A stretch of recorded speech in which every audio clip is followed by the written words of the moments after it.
நிகழ்ச்சிக்கு தான் அவரும் வந்தாரு.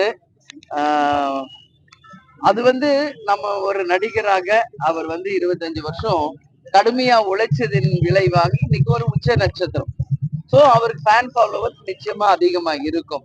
இதெல்லாம் நாங்க கேப்டன் கூட 1990ல இருந்தே இதெல்லாம் நாங்க பார்த்து பழகிட்டோம்.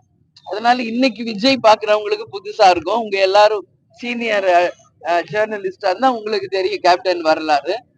அதனால வந்துங்க ஒரு உச்ச நட்சத்திரம் மக்களால் விரும்பப்படுபவர்களுக்கு இது மாதிரி கூட்டம் கூடுவது இயற்கை. அதை வந்து இன்னும் கொஞ்சம் ஆர்கனைஸ்டா பண்ணியிருந்தா அவங்க வந்து இன்னும் சிறப்பா பண்ணிருக்கலாம். ஏன்னா ஒரே நாள் 3 தொகுதிங்கிறாரு. சோ அதனால அவரால் ரீச் பண்ண முடியல. அதனால இதெல்லாமே வந்து ஒரு பிரச்சனை தான். ஏன்னா பப்ளிக் என்ன சொல்றாங்க, எங்களுக்கு டிராபிக்ல மாட்டிக்கிட்டோம், போக முடியலன்னு ஒரு பக்கம். இன்னொரு பக்கம் அவருக்காக வெயிட் பண்ணவங்க எங்களால அவரை பார்க்க முடியலன்னு ஒரு பக்கம். இதெல்லாம் வரும். இதெல்லாம் வந்து இயற்கையான ஒரு விஷயம் தான். இது நம்ம எக்ஸ்பெக்ட் பண்ணதை விட அதிக கிரௌட் வரும்போது இது எல்லாருக்குமே விஜய் யார 2 பேரும் எதிர்த்து சொல்றாரு. ஒண்ணு திமுக, இன்னொன்னு பிஜேபி. அப்படி இருக்கிறப்ப அவங்க என்ன விஜய தலையில தூக்கி வச்சு ஆடுவாங்க?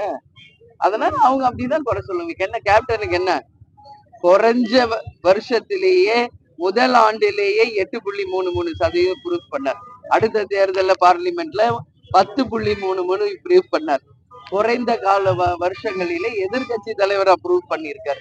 அதனால கேப்டனை வந்து மற்றவங்களோட கம்பேர் பண்றது எனக்கு தெரிஞ்சு அது தவறான ஒரு கண்ணோட்டம், அது தவறான ஒரு விஷயம். Captain is something different. ஏன்னா அவர் தானாக கட்சி ஆரம்பித்து சுயம்பா வந்து உழைத்து அந்த ஒரு கட்சி தேமுதிக. அதனால கேப்டன் யாரோடையும் கம்பேர் பண்ணவே கூடாது. விஜய்கிட்ட நிறைய இருக்கு. அவர் பேச்சு இப்ப அதே மாதிரி பேசுறது அப்படிதான் பேசுறாரு. அரியலூர்ல பேசும்போது என்ன பண்ணணும்னு எதிர்பார்க்கல. கேப்டனோட பேச்சு அப்படியே